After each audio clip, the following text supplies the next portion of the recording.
a beautiful facility, and what a great day. We should recognize the brand new chapel that's been built here by the Red Horse engineers for the Red Bulls. Well done, Red. You finished it up. Well, welcome everyone, distinguished governors from southern Iraq, military, police, civil, and religious leaders, eminent sheikhs, and other honored Iraqi guests. Welcome to our transfer of authority ceremony as we celebrate the maturity of a close friendship between the 34th Infantry Division and the many heroes of southern Iraq, and a renewed relationship between the 1st Infantry Division and those who each day seek to secure and improve the lives of the resilient citizens of Iraq. Thank you for honoring us with your presence here today. Ambassador Munter, General Odierno, fellow officers, representatives of our State Department and other government agencies and international organizations, ladies and gentlemen, it is my distinct pleasure to have with us today in such a meaningful occasion.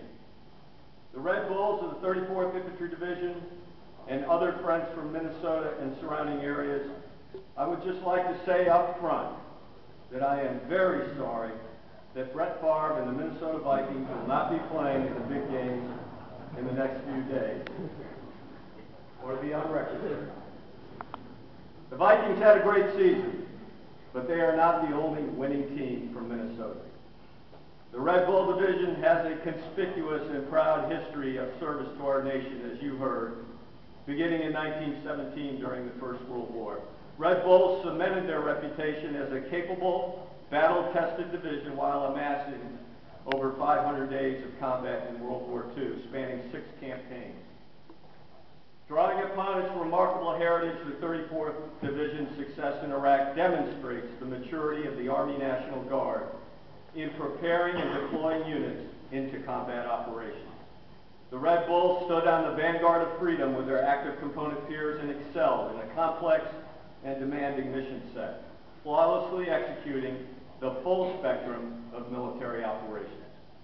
The Red Bulls locked horns with a determined enemy in a demanding environment, and by renewing quality partnerships across the whole of the Iraqi government, they helped ensure security incidents in the South remained at all-time lows. It was a year of transition as British forces departed. The security agreement was fully implemented, and the Red Bulls skillfully transitioned to stability ops in many locations across their area of operations. They invested heavily in the provincial reconstruction teams and other agencies, enabling continued expansion of civil capacity efforts across the South.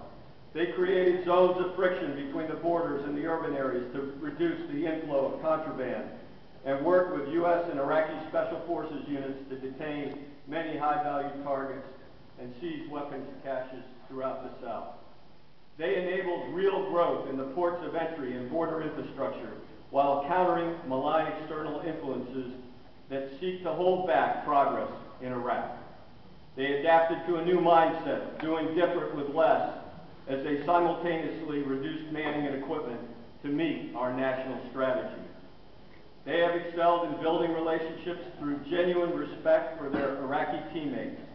They have exceeded my expectations and depart Iraq a winning team. The 34th Infantry Division's legacy of service in southern Iraq will be felt for years to come. The Red Bull Command Team of Major General Rick Nash and Command Sergeant Major Julene, you pulled together a team from 275 Minnesota and Iowa communities and 14 other states to form a cohesive and effective command and control headquarters.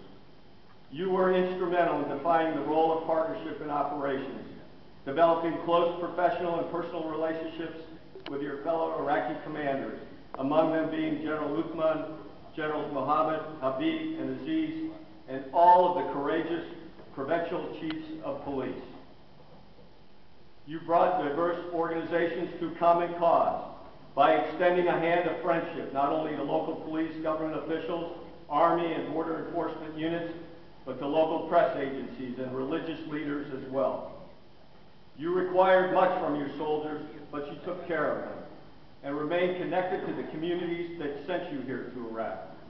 The 34th Division bears the marks of an exceptional Army unit, a solid safety record, soldiers that respect one another, discipline that is high, and morale that is even higher. Rick, you have my sincere gratitude for the combat leadership you provided to the United States Division South. To you and Sergeant Major Julene, we wish you safe and speedy return to your family and friends. You have completed your mission with honor and success. Well done. Now, during World War II, the 34th and the 1st Infantry Division fought side by side in North Africa in the Tunisian campaign. Back then, both divisions were moving in tandem, pressing the attack toward their objectives. But today, these two accomplished divisions conduct an exchange. While at a full sprint, the 34th passes the baton to the 1st Infantry Division, a disciplined and capable unit, well trained for the task ahead. Major General Vince Brooks and the Big Red One were sprinting long before they stepped foot on Iraqi soil. And today they take this handoff with my full confidence in their ability to handle any challenges that come their way.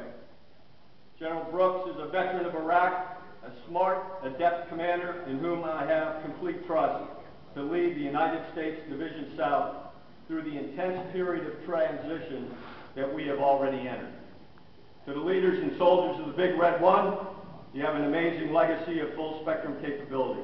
Just as the 1st Infantry Division fought with valor within the ranks of America's Corps during World War I know you will live up to your reputation as one of America's finest combat divisions. And today, as you rejoin the 1st Corps and USFI team and embark upon the Big Red One's 2nd rotation in Iraq, we acknowledge that although much has changed since your last tour, our focus on the well-being of the Iraqi people remains unwavering.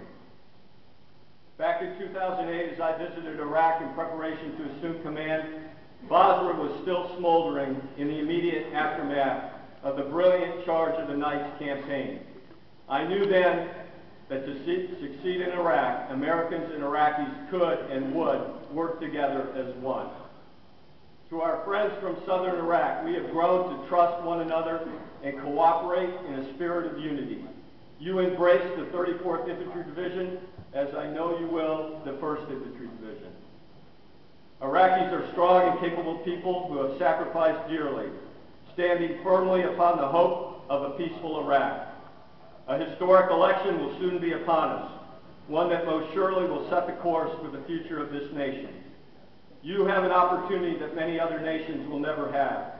As you leave your homes to vote on March 7th, your security forces will be there to guarantee a historically credible and legitimate election is held, where Iraqi citizens are free to let their voices be heard without interference. Iraq will set an example of how democracy works for all of its people, one that will be met with admiration and respect from the region and the world. As we transition today, you have our unwavering pledge to stand beside you as together we continue turning opportunity into reality, side by side, shoulder to shoulder, as friends and partners moving together. Farewell and many blessings to the Red Bulls. Welcome back and good luck to the Big Red One.